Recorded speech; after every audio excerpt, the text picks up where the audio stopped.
What's happening, YouTube? Jonathan Pariente, The Education 10 here, coming at you guys with another video. I want to ask you guys to please continue to check and subscribe to my channel for more YouTube videos.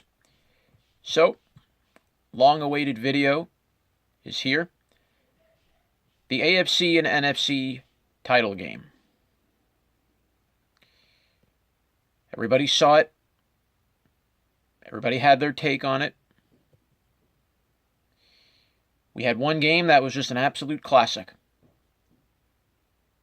We had another game that will forever be mired in controversy. I will get to that game in a moment. But the takeaway from this title game that we all saw this past Sunday. First time both games ever went to an overtime to decide a winner. First time since 2002 that both the road teams in the championship game beat the number one seed. That's some good to take away from this. But as I said, one game will be forever remembered now for a very controversial call that wasn't called. And not only did it decide the outcome of a game, but it felt like one team that should have been there got wrongly robbed of that opportunity and now are demanding action from the league. And it could change a lot of things in the rules for how to look at this. We'll get to that in a minute. But I want to begin first with the highlights from the AFC title game. And what a very classic AFC title game it was.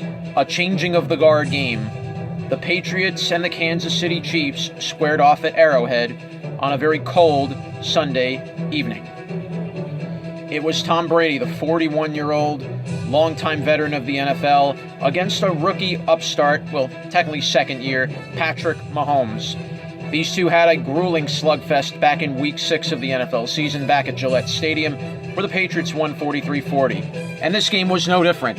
Tom Brady threw for 348 yards, threw a touchdown, while Patrick Mahomes threw 3 touchdowns for 295 yards. The difference maker, though, New England ran the ball for almost 200 yards. Sony Michel had 2 touchdowns to go along with 2 from Rex Burkhead. And Tom Brady's Patriots, along with Bill Belichick, will go to their 9th. I mean, you can't even believe that I'm saying this. Their 9th Super Bowl. I know people don't like Brady. People don't respect Brady all the time. But you do have to give him the credit where it's due. To be able to do this at 41 years old and not look like he's missed a step is extraordinary. To think of how many different teams you look at that have gone through coaching changes, how many teams that have gone through different quarterbacks, and you look at New England and how they've done this with just Belichick and Brady for the past 19 years. It's really just stunning. Meanwhile, for Kansas City, you love the promise, you love the fight they showed. The number one offense in the NFL showed why they were.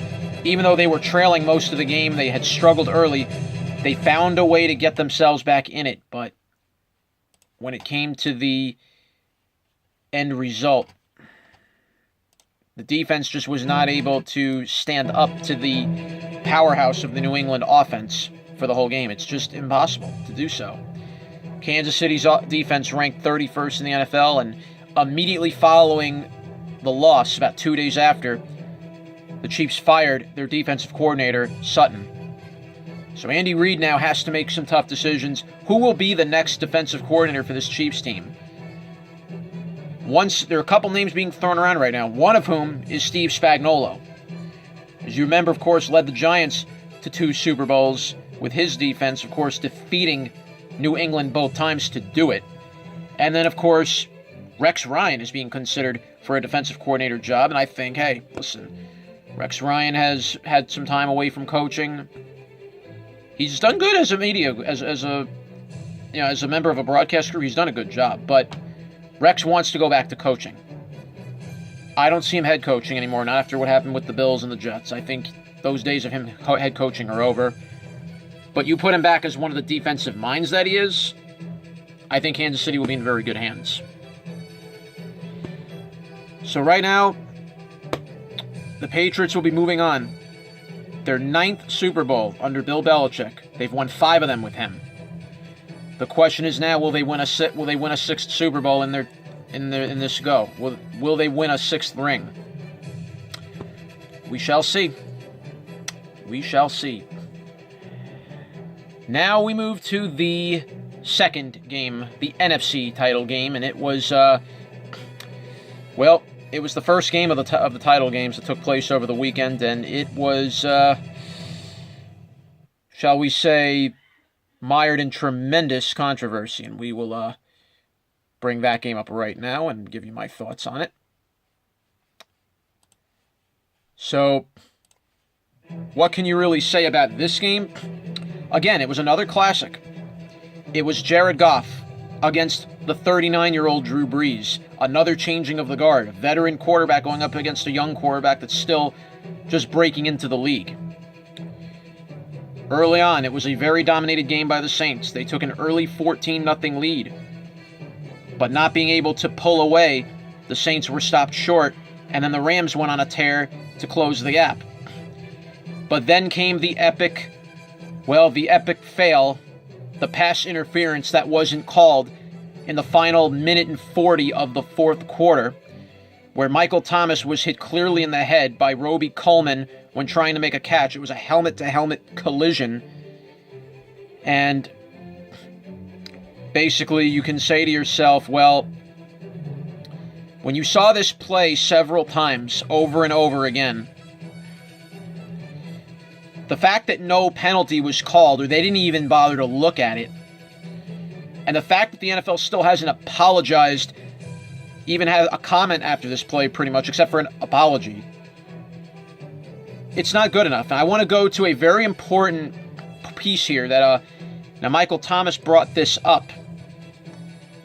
Now I want to read this. This is a rule in the NFL rulebook. It's Rule 17, Section 2, Article 3.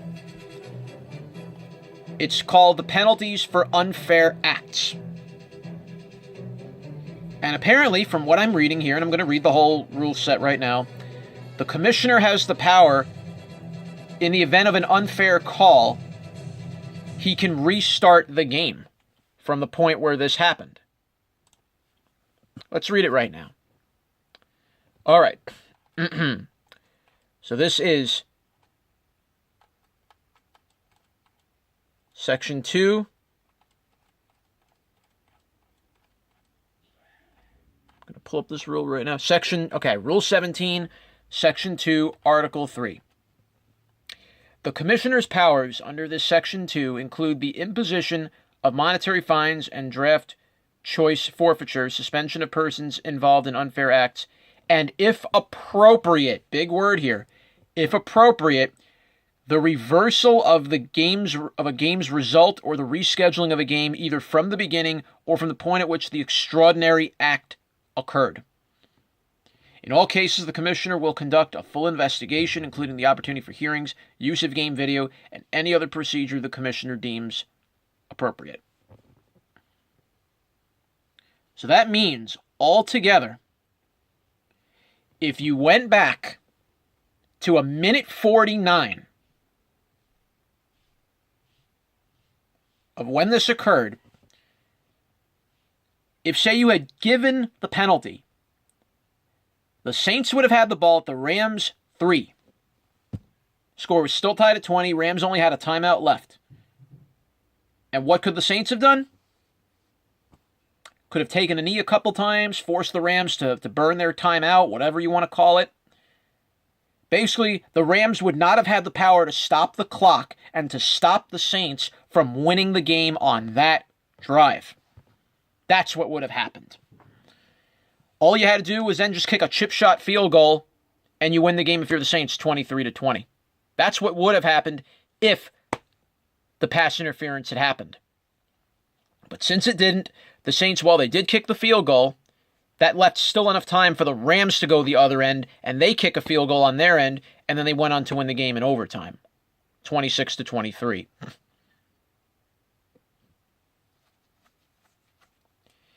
But now here's where, I have to draw a line here with restarting a game from where it left off and trying to reverse the outcome of a game. The rule clearly states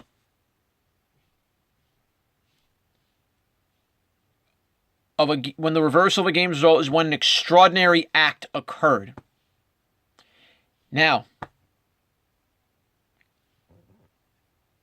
there have been always many arguments with the NFL how they should redo the rules, how they should they should be able to challenge a possible penalty that wasn't called. I could sort of agree that they should have a challenge to look at a pass interference and deem maybe if that was, let's say if it wasn't a call, what is it, maybe a helmet-to-helmet hit? Could it have been maybe something that could have warranted a penalty? That could have. It's like what the NBA does. The NBA does reviews of potential fouls, particularly if they are violent fouls.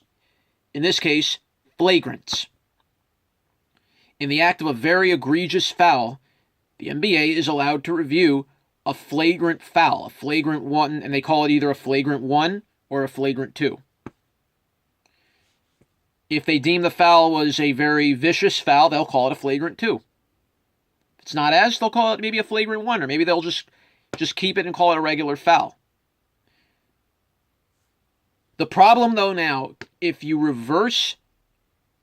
actually put this rule in play right now and you, as the commissioner, overturn what happened with a pass interference that wasn't called, now this is going to go back to other games.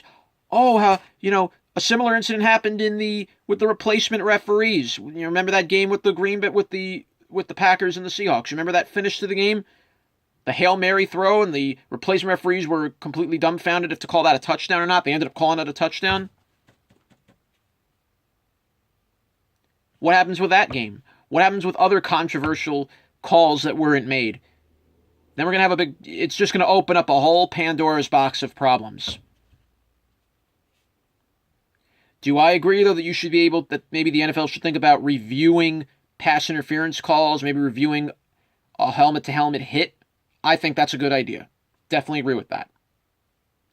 But you can't use Section 2, Rule 17, Line 3 of the rule book here, to change the outcome of a game because of a call that wasn't made. I'm sorry, I know, Saints fans, I know this is very tough for this city. I know. They've had posters and billboards all over the city, Saints got screwed. And you know what? When you look at that foul, yeah. Was it a fair call? No. Was that a clear helmet-to-helmet hit, maybe? Yeah, it looked like it. Should it have been challenged? Yeah, of course it should have been challenged, but there's no rule for it.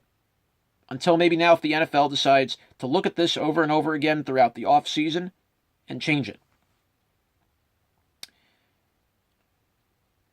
There's other problems with the extraordinarily unfair act thing in the rulebook. It's very vague in how it's very touchy how you approach this, because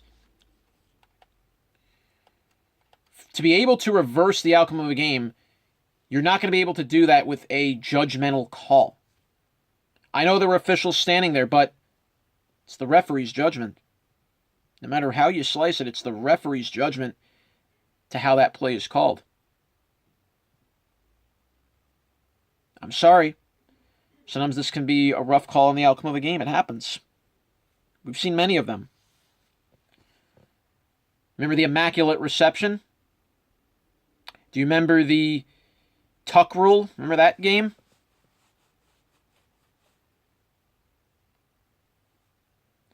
This is my point here.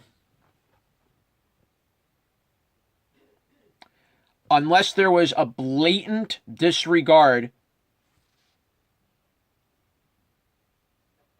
to throw a flag there. If this had been going on throughout the game where clear hits were not getting called, and if the refs were favoring one team to go all the way, if there's potential rigging involved, okay, that's definitely an extraordinary act. But until we know everything about this play. I mean, unless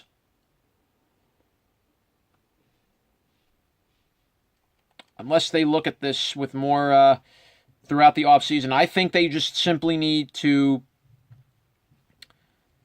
allow teams to challenge potential pass interference calls. Unless they allow this, they're not changing the result of this. As much as the commissioner has the power to to overrule it and change the outcome of the game, there's no reason for him to right now.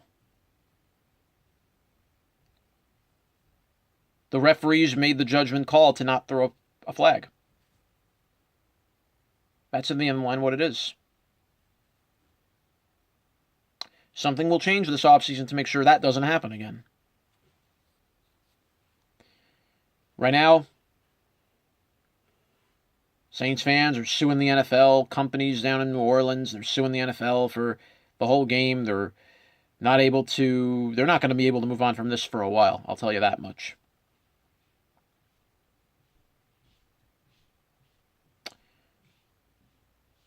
We'll have to see what happens in time from now. We will have to see. But right now, this is what it is. The Super Bowl is what it is. It's the Saints out. The Chiefs are out. It's the Patriots and the Rams for Super Bowl 53. I'm going to give you my predictions in a later video for the Patriots-Rams game. What I hope will be a very interesting and very exciting Super Bowl 53. Jonathan Pariente, The Education 10, saying bye for now.